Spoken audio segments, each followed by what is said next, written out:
سلام تماشابینان گرامی، خلاصه خبرهای مهم 23 مای تاجیکستان و منطقه را از پایگاه خبری بامداد برایتان پیشکش میکنیم. شروع میکنیم از یک نگاه کوتاه به سرخط خبر مهم روز در این برنامه. بازداشت 10 ساکن یزگالام با اتهام آمادگی به حمله های دیورسیونی. مهاجر تاجیک برای جراحتش در جنگ اوکراین 3 میلیون روبل رویونید. در قبادیان ناظر منطقوی از یک ساکن 66,000 سومونی پاره گرفته است. در ورانش یک باره 5 کارگر تاجیک از بام افتادند. خوشبختانه همشان زنده اند. و اکنون تفصیلات خبرها. دو رسانه پامیر اینساید و ازدا تیوی که در خارج از تاجیکستان فعالیت دارند، روزهای 22 و 23 مای سال 2024 با تکیه به منابع خود درباره بازداشت 10 ساکن جماعت یزگالام نویه ونج ولایت مختار کوهستان بدخشان از جانب کارمندان کمیته دولتی امنیت ملی تاجیکستان خبر دادند. هر دو رسانه از بازداشت حدود 20 ساکن دهه ژمک و تقریبا 15 تن دیگر از دهه بوژمک امسایه اندربک و انتقال اکثر آنها به دوشنبه برای بازجویی و بازپرسی حرف میزنند. پامیر اینساید ادعا دارد که جمع بازداشت شده ها در دره یزگالام و در جریان عملیات نو کمیته دولتی امنیت ملی تا به 50 نفر میرسد. این نشریه که اساساً مسائل بدخشان را پیگیری میکند، روز 23 مای روی خط 16 تن از دستگیر شدگان را هم نشر کرد که در بینشان از جمله نام‌های یک نفر در یزگالام پرنفوذ با نام لیلیف دلبرشو و پسر او قوری حمزه، برادران فضل‌الدین و اصل‌الدین خوجایف ها، برادران محیدین و برهان‌الدین جفهاروف ها، فرهاد شیخوف، نوروز سبزالیف، نظرخدا حکم خدا هست. به گفته منبع ازدا تیوی اکثر ساکنان یزگالام روز 16 مای دستگیر شده تا 8 مای به دوشنبه برده شدند. او میگوید که دلبرشو لیلیف که همراه پسرش دستگیر شد و در بین یزگالامی ها از نفوذ زیاد برخوردار است، تازه از روسیه آمده بود. این منبع درباره بازداشت برادران خوجایف چنین تفصیلات داده است. کارمندان امنیت یک نفر را با اسم خوجایف اصل‌الدین به دستش زولانه زده و مکان کدام سلاحی را از وی طلب کردند، ولی در راه کارمندان امنیت و اصل‌الدین از بلندی به دریای یزگالام افتیدند. بعدا هم اصل‌الدین و هم کارمندان امنیت را با چرخبال به دوشنبه انتقال دادند. بر اساس روی خط پامیر اینساید برادر اصل‌الدین خوجایف با نام فضل‌الدین هم بازداشت شده است. درباره سبب بازداشت‌های 10 ساکن یزگالام معلومات دقیقی در دست نیست. منبع ازدا تیوی ادعا دارد که هدف مقامات دستگیر کردن افراد در بین مردم یزگالام با ابرو و با نفوذ و شکستن چنین جوانمردها است. پامیر اینساید گفته است که مقامات امنیتی گویا دستگیر شدگان را به پنهان کردن سلاح و آمادگی به انجام حمله های دیورسیونی عیبدار میکنند، ولی برای اثبات این اتهامات یگان دلیل نآوردند. کمیته دولتی امنیت ملی تا کنون بازداشت‌های اخیر در یزگالام را رسما یگان شرح ندادند. مقامات هر سر چند وقت در یزگالام عملیات پاککاری انجام داده افراد به نظرشان مشکوک و شبهه برانگیز را بازداشت و زندانی میکنند. بار آخر در یزگالام در پایان ماه اپریل سال 2023 چنین یک عملیات ضد تروریستی دایر کرده بودند. آن وقت گفته میشد که چند تن جنگجوی مسلح از گروه تندرو جماعت انصارالله از افغانستان به تاجیکستان گذشته در کوه یزگالام پنهان شدند. مقامات بعداً گفتند که هر دو مرشکن کشته شدند. دادگاه نویه نوسیبیرسک روسیه اخیراً دعوای یک زاده تاجیکستان را که در جنگ اوکراین زخمی شده بود قانع گردانده، کمیسریات حربی ولایت نوسیبیرسک را موظف ساخت که به او به مبلغ 3 میلیون روبل جبران پرداخت کنند. در این باره روز 22 مای سال 2024 نشریه محلی سیب اف ام از قبل وکیل مدافع این جوان تاجیک خبر داد. بنا به این منبع احمد، یک جوان تاجیک، چند سال باز در نوسیبیرسک زندگی میکرد. در بهار سال 2022 برابر آغاز جنگ اوکراین او با مقامات چچنستان قرارداد بسته به جنگ رفت. ادوکات احمد مارینا شفچنکو میگوید در حیث یک واحد اختیاری از جمهوری چچنستان او را به منطقه عملیات جنگی فرستادند. او بعد یک ماه جراحت وزنی برداشته در بیمارستان‌های گوناگون وزارت مدافع روسیه طبابت می‌گرفت. در نهایت به وی به سبب جراحت گرفته‌اش مقام معیوب گروه دوم دادند. احمد بعد انجام طبابت در بهار سال 2023 به طور ساده شهروندی روسیه را به دست آورد.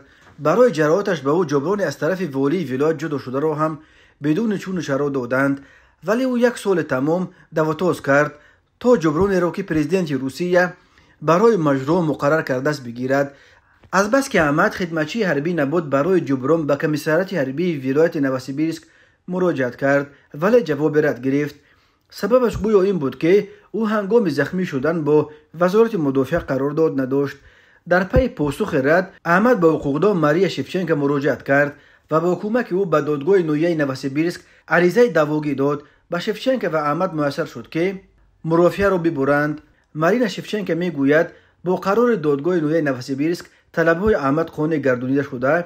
دلیل اشتراکش در هیئت واحد حربی اختیاری معین کرده شد و از کمیسریات حربی ولایت پول جبران برای جراحتش رویانده شد. حالا ما تلاش داریم که برای جراحت وزنینش پول سخورته را هم برویانیم. به نزدیکی در این مسئله مرافعه دایر می شود، ولی می نفیس سیب افم احمد تا حال پول جبران جراحتش را در دست نگرفته است و همچنان اداره به اداره دو دارد. بنا به معلومات این نشریه، قضیه احمد یکی از نخستین قضیه‌هایی است که یک زوده تاجیکستان توانست بالاخره از طریق دادگاه جبران پیش بینی شده برای اشتراکچیان جنگ ضد اوکراین را برویاند.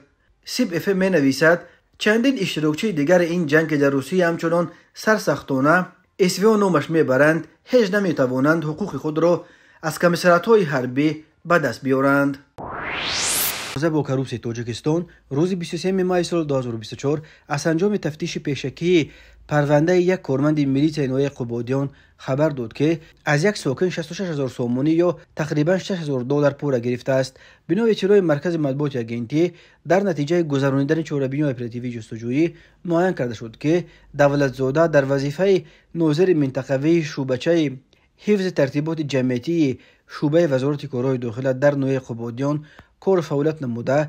در دوره فعالیت کاریش قصداً با مقصد تصرف مال و ملک غیر ماه اکتبر سال 2023 برای فریب و باوری شهروند در آمده از نام برده با بهانه سفربر نمودن نبیرش به خدمت حربی در هیئت ذخیره‌های دولتی مبلغ 66,000 سومونی طلب کرده است. ضمناً دولتزاده می‌دانست که وکالت سفربر نمودن شهروندان به خدمت حربی به هیئت ذخیره‌های دولتی را ندارد، ولی دیده و دانسته همون وقت از شهروند مبلغ 66,000 سومونی را گرفته به منفعت نام برده یگان عمل معین را اجرا نکرده است و مبلغ‌های گرفته شده را به احتیاجات شخصیش صرف کرد. به این طریق تصرف کرده است. وابسته به حالت مذکور نسبت دولتزاده با ماده 240 قسم 3 بند کودکس جنایتی جمهوری تاجیکستان با اتهام قلابی پرونده جنایتی آغاز کرده شده. اون بعد انجام تفتیش پیشکی به سود ارسال گردیده است و او بر اساس این بند قانون جریمه هنگفت و یا تا 8 سال زندان تهدید میکند. خود دولتزاده و نزدیکانش برای شرح این قضیه دسترس نیستند، ولی تجربه دادگاه‌های تاجیکستان نشان میدهد که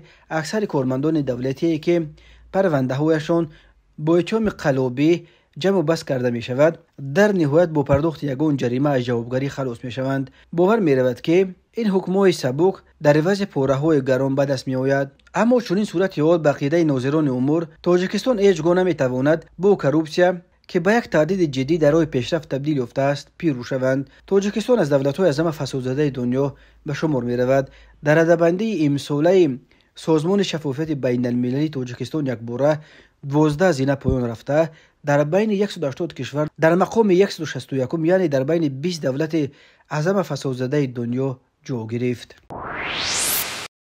تماشابینان عزیز، یادآور می‌شویم خلاصه مهمترین اخبار تاجیکستان را از پایگاه خبری بامداد تماشا دارید. برنامه را ادامه می‌دهیم. شام 7 مای سال 2024 یک باره 5 کارگر از بام یک ساختمان ناتمام در کوچه بگاوای در نویه کمینترن شهر ورونژ روسیه به زمین افتاده خوشبختانه زنده ماندند. در این باره نشریه محلی وست ورونژ با تکیه به منبعش خبر داد. بنا به اطلاع این نشریه همه آسیب دیده ها شهروندان تاجیکستان بوده از 21 تا 31 سال دارند و همه آنها حالا در بیمارستان بستری کرده شدند. در اداره تفتیشات ورونژ این حادثه را تصدیق کردند و گفتند کارگران آسیب دیده از یک شرکت ساختمانی بوده در ساختمان ناتمام واقع در کوچه بگاوای کارهای ساختمانی را انجام می‌دادند.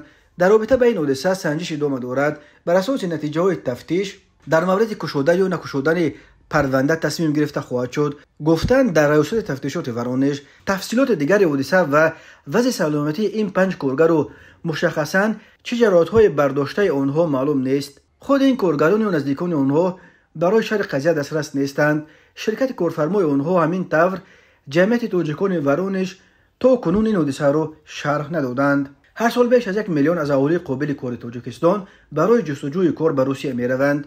پولهای فرستاده آنها یک منبع عمده و مهم تامین روزگار اکثر خانواده‌های در تاجیکستان، فقیرترین کشور سابق اتحاد شوروی، دانسته می شود. مرکز مطبوعات کمیته حالت‌های فوق‌العاده تاجیکستان خبر داد که روز 22 مای سال 2024 باز 2 نفر از جمله یک شهروند خارجی غرق شدند. روز 22 مای سال 2024 ساعت 12:20 به قسمت نفبرداری کمیته زنگ زده خبر دادند که در کانال سیلپرتای دهه سوابخش نویه دنغره یک خارجی غرق شده است.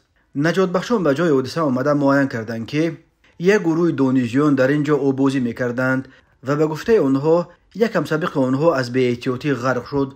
جستجوی جسد 6 ساعت طول کشید و تنها ساعت 18:20 جسد دانشجو را 3 متر پایین‌تر از جای حادثه پیدا کرده به مقامات سپردند. او 25 سال داشته، شهروند هندوستان بوده است و در دانشگاه طبی تاجیکستان تحصیل میکرده است. از قضا روز 22 مای این دانشجوی خارجی همراه همسبقانش به نویه دنغره برای استراحت آمده است. حادثه ناخوش دوم در شمال کشور رخ داد.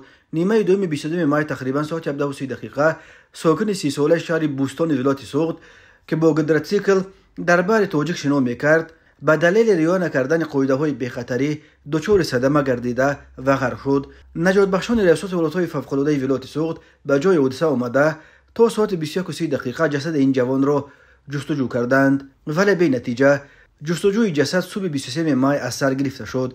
کمیته ولایت‌های فوق‌العاده در پی این دو حادثه بار دیگر به ساکنان خاطر رسان کرده است که موسم آبازی هنوز سر نشده است و جان خود را به خطر نگذارند.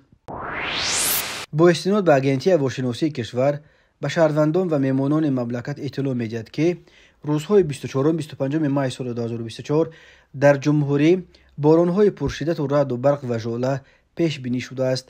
در این روزها شمال با شدت 15 متر ثانیه، در بعضی نویه‌ها با شدت 18 متر ثانیه خواهد وزید.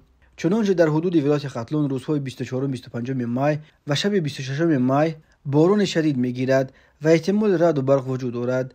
باد سمت غرب با سرعت 8 متر ثانیه و در نواحی جداگانه به شدت 15 متر ثانیه خواهد وزید. در ولایت سوخت نیز روزهای 24 و 25 مای باران و رعد و برق در نظر داشته شده است. در نویه‌های کوهی و نزد کوهی ژوله و رعد و برق پیش بینی می شود. در یک قطار نویه‌های تابع جمهوری روز 26 مای سال 2024 آب و هوای بارانی، ژوله و رعد و برق پیشگویی کرده می شود. روزهای 24 و 25 مای باشد این بارش‌ها شدت خواهند گرفت. در حدود ولایت مختار کوهستان بدخشان روزهای 24 و 25 مای باران می‌بارد و شبانه در بلندی‌های بیش از 3000 متر از سطح بر بارشات برف احتمال دارد. در رابطه با این کمیته با مقصد پیشگیری صدمه‌های مربوط به عاقبت‌های احتمالی شرایط آب و هوا بار دیگر به اداره‌های متصدی و اهالی مراجعت نموده خواهش می‌کند که جهت پیشگیری عاقبت‌های آمدن سیل کانال‌ها سیل راه‌ها را تازه کنند. از والدان خواهش کرده می شود که فرزندان نابالغشان را به نظارت نگذارند، آنها را به مایه‌داری و چروچرانی و غنچین گیاهای شفابخش نفرستند. در حال روبرو شدن با این آن حالت فوق‌العاده ساکنان می توانند به تلفن‌های 112 زنگ زنند و کمک خواهند.